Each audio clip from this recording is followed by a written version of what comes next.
Bonjour, bonjour à toutes et à tous. Bienvenue dans ce Smart Impact, l'émission des entreprises à impact positif, celles et ceux qui font de la transformation environnementale et sociétale un axe fort de leur stratégie, avec un grand entretien aujourd'hui, celui de Laurence Perrault, la secrétaire générale de Danone. Elle nous présentera les engagements et les actions du groupe justement en matière de RSE. Et puis pour le débat, elle sera rejointe par Clara Mottier, qui est intrapreneur en économie circulaire au sein du groupe. Elle détaillera l'expérimentation du vrac lancé avec Evian et ses fontaines d'eau. Et puis dans notre rubrique consacrée aux startups, on va découvrir ensemble PowerUp et sa technologie qui prolonge la durée de vie des batteries PowerUp, qui vient de lever 5 millions d'euros. Voilà pour les titres, c'est le grand entretien. Tout de suite, on pousse la porte du groupe Danone.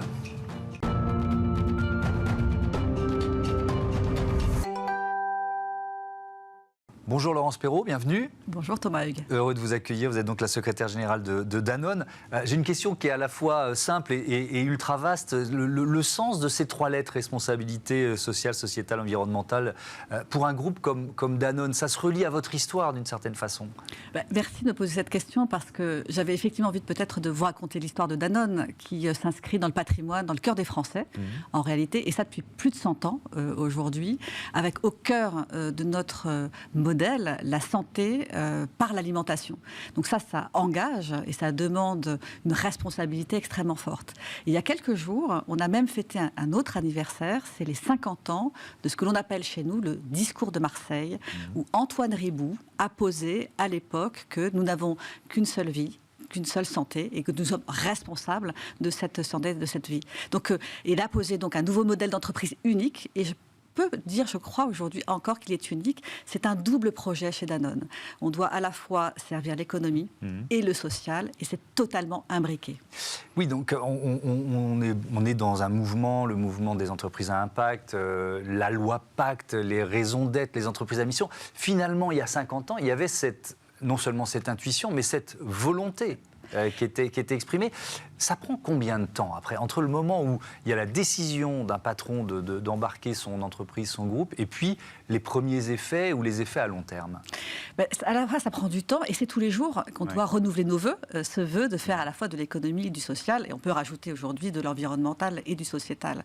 Et c'est aujourd'hui, dans le monde dans lequel on vit, un des grands défis, et notre défi, de faire vivre en fait cette volonté d'Antoine Riboud, qui était prolongée par Franck Riboud, en internationalisant l'entreprise autour de la santé par l'alimentation, de concentrer nos portefeuilles de marques. En France, c'est 26 marques qui ont la santé au cœur de leur projet.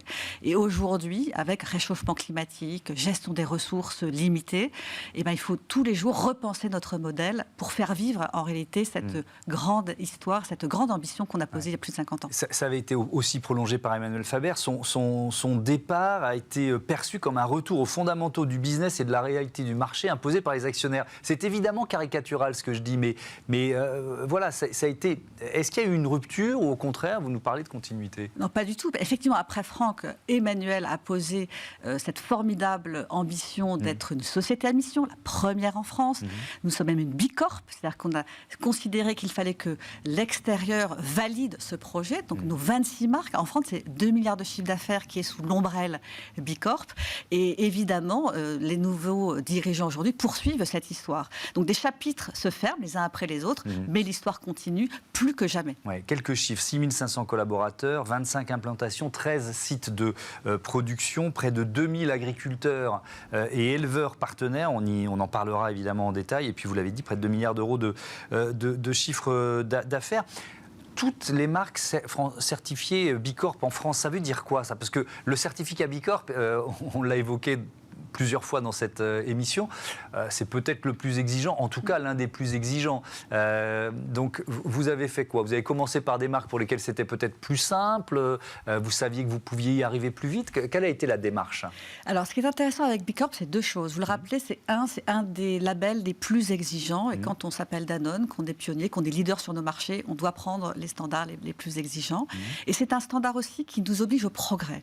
Donc ce qui est intéressant pour Danone, c'est de faire progresser le progrès. progrès. C'est pour ça d'ailleurs que nous avons aussi un think tank qui s'appelle Entreprises et Progrès, auquel nous adhérons, que nous avons même créé il y a 50 ans, pour avoir cette démarche de progrès. Parce que oui, c'est pas un aboutissement le label, c'est un rendez-vous régulier pour voir comment on progresse. Absolument. Et à chaque fois, tous les 3 ans, vous devez recertifier vos marques. Et donc ça veut dire qu'il faut progresser. C'est-à-dire qu'une fois que vous avez le label, vous ne pouvez pas vous endormir sur vos lauriers. Donc, et c'est ça qui est intéressant parce que chaque période apporte des nouveaux défis. Et donc ce label nous permet d'essayer de répondre à ces nouveaux défis. Avec l'idée d'une offre végétale de plus en plus large, est-ce qu'on peut dire ça? Alors, en fait, quand on regarde les recommandations d'ailleurs des autorités, on doit rééquilibrer notre alimentation. C'est bon pour notre santé et c'est bon pour la santé de la planète. Donc le végétal fait partie d'une possibilité de pouvoir rééquilibrer les protéines animales et les protéines végétales. Nous, on est pour le monde du « et ». Les hommes et les femmes, le végétal et l'animal, l'eau minérale naturelle et aussi toutes les formes d'eau. Et on verra pour apporter de l'eau, c'est le propos de Clara Mottier tout à l'heure. Donc on cherche des nouvelles façons de faire coexister ces mondes qui nous permettront de vivre durablement sur notre planète. Alors, il y a la question du Nutri-Score, parce que le Nutri-Score, il n'a pas été si facile à imposer au secteur. Aujourd'hui, ça y est, il est dans nos habitudes de consommation. Il est présent sur tous vos produits. Il y a combien de produits Nutri-Score A ou B? C'est quoi le positionnement de Danone par rapport à ça? Alors d'abord, on a été une des premières entreprises à participer au groupe de travail pour élaborer le Nutri-Score, et on a tout de suite dit que quels que soient les résultats qui soient confortable pour nous pas, on apposerait le Nutri-Score. Et on l'a fait, on a été la première entreprise à le faire. Et donc on l'a fait au fur et à mesure sur l'ensemble de nos produits laitiers et végétaux. Ça nous a conduit à réfléchir à la transparence, c'est-à-dire que nous devons de la transparence aux consommateurs, et à revoir nos recettes, effectivement, parce qu'on a un engagement d'avoir des recettes toujours moins sucrées, moins salées, avec moins de gras, et donc on pilote les recettes, mais pour qu'elles soient toujours aussi bonnes. Mais oui, alors ça c'est un vrai défi. C'est un vrai défi, c'est-à-dire qu'il ne faut pas non plus heurter le goût des consommateurs qui sont habitués et qui sont parfois fidèles à un produit depuis des années. Comment vous faites ça? Alors on l'accompagne progressivement, mais on sait que le suivi de la santé est tellement central que de toute façon nous devons y arriver. Et quand vous regardez les produits d'aujourd'hui, ce ne sont pas du tout ceux que nous consommions il y a encore quelques années. Et avec la même marque. Et avec les mêmes marques, on redéfinit les recettes pour qu'elles soient toujours plus responsables. Et aujourd'hui, on a 90% de produits qui sont A ou B. On n'a aucun produit en E. Donc on a vraiment cette volonté de faire et du plaisir et de la santé. C'est vraiment toujours ce « et » qui sont les défis des grandes équations pour les entreprises. Mais ça veut dire que, parce que vous nous l'avez dit, ça fait 50 ans que vous êtes dans cette démarche, le sucre et le gras, c'était quoi? Parfois une facilité, ou c'était le goût qui s'y était tellement habitué qu'on avait du mal à faire autrement? Il y avait effectivement le goût, et d'ailleurs c'est une notion qui est très différente d'un pays à l'autre. Donc en Espagne par exemple, ils mangent beaucoup plus sucré, dans les pays de l'Est également. Donc en fait on doit accompagner nos populations à se déshabituer au sucre, mais il faut quand même qu'on ait des produits goûteux, parce que le plaisir fait partie aussi de l'alimentation, et encore plus en France. Alors on parlera du vrac évidemment tout à l'heure, mais je voudrais quand même qu'on consacre une partie de cet entretien aux emballages. Vous les annoncez 100% circulaires d'ici 2025. Alors vous en êtes où aujourd'hui, et puis ça veut dire quoi un emballage 100% circulaire? D'abord, on a une responsabilité énorme, c'est d'apporter de l'alimentation de façon emballée, parce qu'il faut bien que vous puissiez consommer nos produits. Par contre, la responsabilité... Il y a un enjeu de sécurité qui est évidemment majeur quand on décide de changer l'emballage. Sécurité alimentaire, c'est clé. Et puis praticité aussi. Il faut bien que vous mangez un yaourt et donc que ce soit contenu dans un emballage. En revanche, on a bien conscience des enjeux, notamment CO2, donc carbone, et donc nous devons décarboner progressivement et de façon accélérée notre production. Donc on est engagé dans cet grand défi de l'économie circulaire. Et dans l'économie circulaire, ça veut dire que tous nos emballages doivent être recyclables, compostables ou réutilisables. Et donc on doit réfléchir au format, réfléchir aux usages, on le verra tout à l'heure avec la fontaine à eau. Et donc, il y a une course contre la montre absolument phénoménale dans laquelle nous sommes engagés. Et donc, je repose la question, si c'est arrivé à 100% d'ici 2025, aujourd'hui vous en êtes à, parce que c'est demain, vous en êtes à quoi? 70, 80, 85%? Alors, c'est un chemin absolument incroyable, et en fonction des marchés, la maturité n'est pas la même. Dans les eaux, par exemple, nous avons toutes nos petites bouteilles d'eau qui sont 100% en plastique recyclé. Dans les yaourts, on a certaines certaines de nos gammes qui sont déjà dans des emballages recyclés également. C'est un défi technologique immense parce que on doit avoir accès à une matière qui elle-même est recyclée. Donc on est aussi responsable de créer les filières. Donc on est sur cette feuille de route pour faire basculer progressivement tous nos emballages vers cette nouvelle économie circulaire. Et il n'y a pas une solution. Il y a plusieurs solutions et tout ne marche pas. Il faut être ouvert d'esprit, quoi. Et il faut... C'est de l'argent aussi, c'est de l'investissement. Il faut tester des solutions. Mais en même temps, nous, on pense que c'est la nouvelle économie de demain qui va créer aussi des emplois parce qu'on est en train de construire des entreprises qui vont pouvoir permettre ce recyclage des emballages. Donc c'est aussi très positif de se dire que des entreprises comme Danone, et nous ne sommes pas les seuls, sont aussi pourvoyeuses de solutions. Alors on le disait, vous travaillez avec près de 2000 agriculteurs et éleveurs. Depuis 2016, j'ai vu le chiffre, mais je veux bien que vous nous le donniez. C'est combien d'argent pour accompagner la transition, la transformation agricole ? Depuis plus de 10 ans, à peu près, c'est 40 millions d'euros qu'on a investi pour la transition agricole. Vous avez raison, quand vous mangez un yaourt Danone, c'est 2000 éleveurs qui, 2 fois par jour, traitent des vaches. Et notre modèle, c'est un modèle ancré dans les territoires. Donc, nous produisons en France. 90% des produits Danone que vous mangez sont produits sur le territoire français et à 60 km de nos usines. Pourquoi je dis ça ? C'est parce que nous avons une responsabilité immense pour transitionner avec eux vers une agriculture plus raisonnable et donc qui capture le carbone dans le sol, qui s'occupe du bien-être animal et aussi qui s'occupe des nouvelles générations d'éleveurs pour leur permettre d'avoir un revenu décent. Et donc on est engagé là aussi sur l'évolution du revenu des agriculteurs de plus 15% pour permettre à ces éleveurs de participer avec nous à cette grande transition et de rendre attractif toujours ce métier. Là aussi, il y a un objectif 2025, 100% des produits cultivés issus de l'agriculture régénératrice. Alors, ça veut dire quoi l'agriculture régénératrice ? C'est pas le bio, c'est quoi cette définition ? Alors c'est 3 choses que j'évoquais. C'est d'abord le revenu des agriculteurs, c'est faire en sorte que les hommes et les femmes qui travaillent la terre vivent décemment. Et ça c'est un enjeu majeur parce qu'il va y avoir un renouvellement de génération très important là dans la décennie qui vient. Et nous sommes par exemple chaque année au Salon de l'agriculture avec les agriculteurs pour travailler sur ces nouveaux programmes et pour eux en particulier. Donc ça c'est le revenu. C'est le revenu. Le bien-être animal, donc on est engagé et ça c'est pas négociable. Et la troisième chose qui est complètement d'actualité, c'est la capture du carbone dans le sol et donc c'est la préservation des sols. Et vous savez que l'agriculture chez Danone, par exemple, ça représente plus de 50% de nos émissions carboniques. Donc on est absolument engagé pour faire partie de la solution là aussi. Et ça passe, parce que vous avez parlé d'investissement, c'est souvent un processus long. On parle d'agriculture, on parle de nature, on parle du vivant, donc ça ne se fait pas d'un claquement de doigts. Alors, ça prend combien de temps ? Et ça prend, par exemple, pour transformer une ferme qui soit en agriculture régénératrice, c'est au moins 3 ans. Donc nous, Danone, on accompagne ces agriculteurs pour acheter leur production pendant ces 3 ans, parce qu'il y a des essais, parfois ça marche, parfois ça ne marche pas, et donc il faut les accompagner. Donc ça, on est dans la durée. Et nous avons donc des contrats avec eux à long terme. On a été les premiers sur le marché à contractualiser avec ces éleveurs, qui ne sont pas nos éleveurs, puisqu'ils sont indépendants. Et donc, on a des contrats à 5 ans que l'on nous renouvelle et qui intègrent ces nouveaux défis. Et en fait, c'est tout l'écosystème qu'il faut qu'on travaille, qui travaille avec nous pour trouver les solutions de demain en réalité. Je voudrais donner un exemple d'accompagnement pour terminer cette première partie, celui de la marque Blédina avec les poires Williams. Elles étaient en danger, les poires Williams ? Les poires Williams, si on ne s'en était pas occupé, disparaissaient parce que d'abord les poires, c'est beaucoup plus coûteux à travailler que les pommes et la poire Williams en particulier. Donc c'est un formidable projet avec Blédina de pouvoir replanter des poires Williams pour que les parents continuent à pouvoir s'offrir des petits pots Blédina poires qu'on aime beaucoup avec cette fameuse poire Williams. Et avec une rémunération des agriculteurs qui là aussi a été repensée ? Absolument, pour leur permettre de faire cette transition. On accompagne également les agriculteurs sur le revenu. Et aussi, sur nos petits pots Blédina, on a un programme de réemploi pour récupérer le verre des petits pots. Vous voyez, on travaille à la fois sur la santé des sols, mais aussi sur nos emballages. En fait, on essaye d'être sur tous les fronts. Alors, restez avec nous. On va, comme promis, parler de cette expérimentation, le vrac, pour remplacer les bouteilles d'eau en plastique.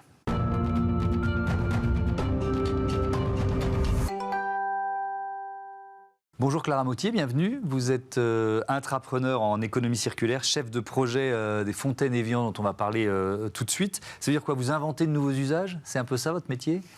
Oui, c'est un peu ça en fait, c'est de penser à la consommation de demain et comment on peut changer les habitudes qui sont déjà ancrées dans le quotidien des Français, mais en étant plus durable. Donc moi, je vais travailler de façon assez agile au sein de chez Danone pour transformer des habitudes de consommation, créer les business qui vont être viables économiquement et écologiquement, et donc sur le réemploi. Donc je travaille sur la consigne pour réutilisation, le vrac et les recharges. La consigne, le vrac et les recharges. Alors là, on va un peu plus parler du vrac, puisqu'on est sur l'eau à la source. Alors, ces fontaines d'eau, c'est quoi l'idée ? Comment cette idée est venue ? Alors déjà, c'est un vrai défi, c'est un peu une prouesse technique et réglementaire d'apporter en fait l'eau minérale d'une façon différente que ce qu'on le fait aujourd'hui. L'eau minérale doit être embouteillée à la source en France pour préserver sa pureté et ses caractères minéraux qui apportent vraiment le plus de l'eau. Donc là, aujourd'hui, c'est de se dire comment on apporte la première offre de vrac en France d'eau minérale naturelle. Ça n'existait pas avant. Tout ce qu'on peut voir comme des fontaines qu'on a des fois en entreprise, ce n'est pas de l'eau minérale naturelle. Donc c'est comment on l'apporte aux consommateurs. Là, on le teste dans les cafés, les hôtels et les restaurants. Donc c'est un premier circuit où on va proposer cette offre-là. Donc c'est un défi technique parce que ça suppose aussi de... Enfin voilà, il y a un embouteillage, vous nous l'avez dit, il a fallu le repenser. Qu'est-ce que ça supposait de lancer cette expérimentation, Laurence Perrault ? Alors, technique, je laisserai Clara, parce que c'est aussi du réglementaire, comme le précisait Clara, c'est qu'aujourd'hui, la réglementation nous oblige à embouteiller à la source. Et à la fois, on nous demande, à juste titre, de réduire la mise sur le marché de plastique, d'eau notamment en plastique. 2025, c'est ça, la distribution de boissons en bouteilles plastiques dans les lieux fréquentés par le public sera interdite. Donc là aussi, c'est très vite, quoi. Donc, pour permettre d'avoir ces nouveaux modèles possible en France, il faut revoir la réglementation et on le fait avec les autorités et notamment ce système de fontaine. En fait, on va embouteiller des gros bidons à la source et ensuite vous allez pouvoir vous servir. Mais ça, il faut que la réglementation évolue pour permettre l'émergence de ces nouveaux modèles durables. Et ensuite, du coup, technologiquement, il faut le construire et ça, c'est tout le projet de l'équipe d'entrepreneurs. Alors, qu'est-ce que ça supposait effectivement ? Technologiquement, il a fallu partir d'une page blanche et de se dire comment demain on apporte finalement déjà aussi à nos clients. On parle à des personnes qui sont en hôtellerie, en restauration, une façon de pouvoir servir les consommateurs d'eau et en étant sur un usage vrac. Donc du coup, on a réfléchi avec notre recherche et développement, avec également des partenaires pour créer finalement une fontaine qui permet d'apporter 4 grosses bonbonnes qu'on embouteille du coup à la source, qu'on a pu voir tout à l'heure. De combien de litres ? Donc c'est 11 litres chaque bonbonne. Donc ça fait 44 litres en tout qui se déversent directement dans la fontaine. On a une fontaine qui est réfrigérée et qui permet de servir l'eau à 11 degrés 6. Et ça, pour la petite histoire, c'est la température de l'eau qui sort de la source à Évian-les-Bains. Donc, pour avoir vraiment une expérience aussi utilisateur jusqu'au bout. Ces bonbonnes donc de 11 litres, c'est ça ? Elles existaient déjà ? Il y avait un marché dans le monde, parce que Danone, il y a cet avantage d'être une entreprise mondiale qui utilisait déjà des bonbonnes de cette taille ou pas ? On a des gros volumes qu'on peut retrouver dans la grande distribution, mais ces grosses bonbonnes, non, n'existaient pas. Il a aussi fallu penser utilité et praticité pour les personnes qui vont prendre toutes ces bonbonnes-là. À un moment donné, on s'est dit, on va faire une grosse bonbonne de 40 litres, sauf qu'à porter, c'est impossible. C'est pas possible. Donc en fait, c'est comment on arrive à faire dans ce frigo qui soit quand même pas, qui prenne une place trop importante, à faire des bonbonnes qui soient en hauteur de 11 litres. Et donc c'est le format le plus idéal qu'on a trouvé pour permettre de tenir un service dans un restaurant de taille à peu près normale. Alors ces bonbonnes, elles sont en plastique. Oui. Mais en plastique recyclé, c'est ça ? Vous avez évidemment pensé ça ? Et recyclable. Donc là, c'est la première étape. On sait que demain, l'étape d'après pourra être d'aller sur la réutilisation. On est déjà en train de travailler pour se dire ça c'est l'étape d'après, mais pour l'instant on est sur du plastique recyclé et recyclable. Ça suppose des investissements, parce que là on parle d'expérimentation, c'est encore à petite échelle, mais vous nous l'avez dit, il y a la réglementation, donc c'est un investissement important ? C'est des investissements effectivement importants, mais au-delà de l'investissement, c'est aussi des changements de pratique et d'usage. Et c'est ça qu'on est en train de tester, notamment dans les hôtels et les restaurants, et la restauration, parce qu'on peut être confronté à des consommateurs qui nous disent mais est-ce que je suis sûre qu'en me servant à la fontaine, c'est bien de l'eau d'Évian que je vais boire ? Et donc, il faut aussi qu'on change les habitudes. Donc, au-delà des investissements, il y a aussi un investissement sur l'accompagnement des pratiques et que nous, on change aussi nos modes de fonctionnement, en réalité. Et alors, justement, comment ça réagit ? Puisque ça y est, c'est en expérimentation ? C'est ça, c'est en expérimentation. On est en présence dans les hôtels et les restaurants depuis 1 mois. Donc là, on commence à observer les habitudes des consommateurs et de nos clients. Parce qu'on parle à des hôteliers, donc qui vont aussi pré-remplir par exemple des bouteilles en verre qui vont être après nettoyées, ou les consommateurs peuvent aller servir à la gourde. Donc on On regarde, on observe, on pousse des interviews de plus d'1 heure des fois avec des personnes pour leur demander qu'est-ce que vous en pensez, à quel moment ça peut poser des contraintes, des freins pour que nous, on pense l'offre de demain. On est dans une expérimentation de 3 mois, on observe, les retours pour l'instant sont très positifs, plutôt interpellés à se dire oui, j'avais pas pensé que ça pouvait arriver de cette façon-là l'eau demain, et de se dire que c'est des choses qu'on va faire évoluer et on aura une offre encore plus performante demain grâce à ces 3 mois d'expérimentation. Ouais. Il y a la question du prix aussi. Comment vous travaillez le prix, quoi? Parce que le prix, voilà, le bouteille, on sait, on prend une petite, une moyenne, une grande. Bon, c'est assez facile pour le consommateur. Mais ça fait partie du pilote, justement, parce que changer les habitudes, c'est aussi changer les référentiels de prix, à combien je suis prêt à payer une eau dont je remplis moi-même ma gourde. Oui. Donc ça fait partie aussi du test, de savoir à quel prix on va pouvoir le vendre, parce que ça reste de l'eau minérale naturelle, donc c'est pas de l'eau du robinet. Donc forcément, il y a une valeur, et quelle valeur on sera prêt, nous, consommateurs, à payer pour ça. Ça fait partie de l'expérimentation. Et qui sont vos partenaires, justement, dans l'expérimentation? C'est des groupes, c'est un hôtel par-ci par-là? On a des hôtels partenaires, on va avoir la restauration collective, on va travailler aussi en chambre. Donc surtout, c'est en chambre du coup d'hôtel. Oui. Sur tous ces tests que l'on fait, on a besoin de la distribution de demain, parce qu'ils font partie prenante de ceux qui apportent la consommation d'eau. Donc à chaque fois, on a des partenaires pour être dans les conditions réelles, nous permettre de se dire comment l'offre peut exister pour demain. Donc effectivement, comprendre l'utilisation, comprendre comment la qualité a été respectée, comment le prix peut être accepté et comment on trouve un business économique viable, ça fait partie du test qui est actuellement en cours. Ouais.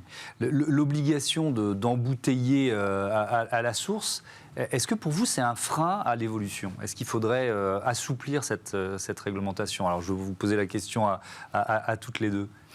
En réalité, la question qui se pose, pourquoi le réglementaire impose, et à juste titre, c'est parce que pour pouvoir avoir le label eau minérale naturelle, il faut que ce ne soit pas touché par l'homme. Vous savez que nous, notre travail de minéralier, on travaille sur des impluviums, donc là où la pluie tombe, et ensuite passe des années dans la roche de nos montagnes, et quand nous prélevons cette eau, elle n'a jamais été touchée par la main de l'homme. Et ça en fait une qualité exceptionnelle. Et c'est pour ça qu'on protège de façon durable nos impluviums. Quand vous arriverez demain en magasin, si l'expérimentation, et on l'espère, va aller à son terme, vous allez vous-même finalement remplir vos gourdes ou vos bouteilles. Et donc, il faut que le consommateur se dise, cette eau-là, elle est vraiment naturelle, elle n'a pas été touchée par l'homme. Et donc, il faut qu'on s'assure, avec tout ce processus, avec les autorités, que les bonbonnes que nous allons livrer demain sont effectivement des bonbonnes comme à la source. C'est pour ça qu'on appelle cette expérimentation comme à la source. Donc, c'est vrai que c'est des freins à lever et réglementaires et d'habitude, et s'assurer que quand vous repartirez avec votre gourde d'eau minérale naturelle, c'est la même que la source de Cachat à 11,6 degrés. D'un mot, une autre expérimentation sur laquelle vous travaillez, parce qu'on est toujours à la recherche de nouveaux comportements, puisque c'est votre métier d'intrapreneur. Alors, j'ai travaillé il y a 1 an et demi à sortir la première gamme de petits pots Blédina consignés. Donc, d'offrir aux consommateurs un nouveau produit qui est plus durable. On a encore beaucoup de freins à lever. On est encore en test. On vient de travailler avec notamment Carrefour en tant que partenaire sur un test en drive où on sait que potentiellement ça pourra aider l'usage de la consigne pour réutilisation, parce qu'on finalement, on impose aux consommateurs de ramener des produits. Donc, c'est quand même un geste assez nouveau. Donc, on est en train de tester ça actuellement. Et à chaque fois, en fait, on avance, on lève tous les freins pour se dire, on sait comment on va développer l'offre qui sera idéale pour demain. Merci beaucoup, merci à toutes les deux et à bientôt. Sur Bismart, on passe à notre rubrique consacrée aux startups éco-responsables. C'est tout de suite.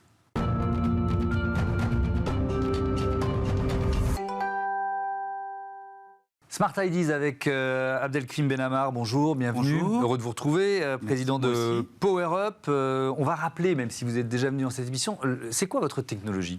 Donc notre technologie est issue initialement du commissariat à l'énergie atomique, et elle vise à estimer de façon précise l'état de santé des batteries, faire des pronostics de durée de vie restante et prolonger cette durée de vie. Et plutôt récemment, on a développé de nouveaux algorithmes qui permettent d'avoir une estimation de l'état de sécurité de ces batteries. Alors, on va rentrer en détail sur effectivement cette nouveauté, mais on va dire la technologie de base qui a lancé PowerUp.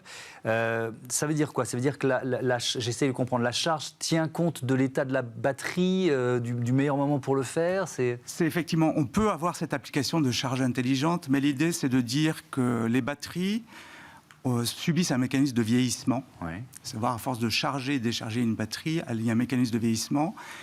On le mesure avec un paramètre qui s'appelle l'état de santé. Et pour prendre une image qui est une analogie, c'est de dire, par exemple, vous avez un véhicule à essence. Au fur et à mesure que vous le chargez et vous consommez l'essence, le réservoir se rétrécit. Donc c'est un peu l'image de cette notion de durée de vie restante et d'état de santé. Ça va qu'avec le vieillissement, même si vous le chargez complètement, la capacité utile se dégrade avec le temps. Ouais. Alors vous aviez levé, je crois que c'était il y a 2 ans, 5 millions d'euros, EDF qui rentre au capital. Évidemment, cet argent, ça permet de recruter, j'imagine, d'accélérer la recherche et le développement, et notamment donc, cette nouvelle solution dont vous parlez, c'est quoi exactement? Donc on a lancé une solution hébergée sur le cloud qu'on a appelée Battery Insight, et qui a été développée pour pouvoir traiter des grands parcs de batteries. Donc les cas d'usage, c'est le stockage de l'énergie, qui sont associés avec les énergies renouvelables, mais aussi la gestion de flotte de véhicules électriques. Et effectivement, dans ce contexte-là, on a développé de nouveaux indicateurs qui sont l'état de sécurité et qui permet d'identifier de façon très précoce les signaux avant-coureurs qui peuvent aboutir à de l'emballement thermique et à des incendies. C'est quoi l'emballement thermique? Il y a un moment où la batterie craque? En fait, il y a des mécanismes qui sont liés à des courts-circuits internes de la batterie, qui peuvent être liés à une augmentation de la température, à de la surtension, où on a d'autres mécanismes qu'on appelle le déséquilibre entre cellules, ou la création dendrites métalliques qui provoquent des courts-circuits entre les anodes, entre les électrodes. Et quand ces mécanismes se mettent en place, il y a un peu de dégazage, donc ça gonfle, et ça peut aboutir à une augmentation de température qui aboutit à un incendie. Donc il y a cette dimension de sécurité qui est rajoutée, on va dire, en briques technologiques dans l'offre. Qui sont vos clients aujourd'hui? Nos clients, c'est principalement des producteurs d'énergie renouvelable qui ont des grands parcs de batteries à développer. Et nous sommes en train de développer une solution plus adaptée aux gestionnaires de flotte et typiquement pour les gestionnaires d'autobus électriques pour lesquels la batterie est un élément de coût considérable dans la gestion, et on est capable, à partir des données qu'on remonte, de leur dire, voilà, il faut faire de la maintenance préventive, faites attention à telle et telle cellule dans l'ensemble de batteries que vous avez sur le bus, vous allez avoir un problème avec celle-ci, qui peut être de l'emballement thermique d'ailleurs, et il est préférable de la remplacer par prévention. C'est combien de salariés aujourd'hui, PowerUp? Nous sommes 27. Vous avez grandi à quelle vitesse? Début 2021, on était un peu plus de 10. Donc on a fortement cru en 2022. Les ambitions, c'est de dépasser les 40 personnes en 2023. Et à la fin de 2023, on a l'objectif de faire une nouvelle levée de fonds pour accélérer l'internationalisation, notamment sur le continent nord-américain.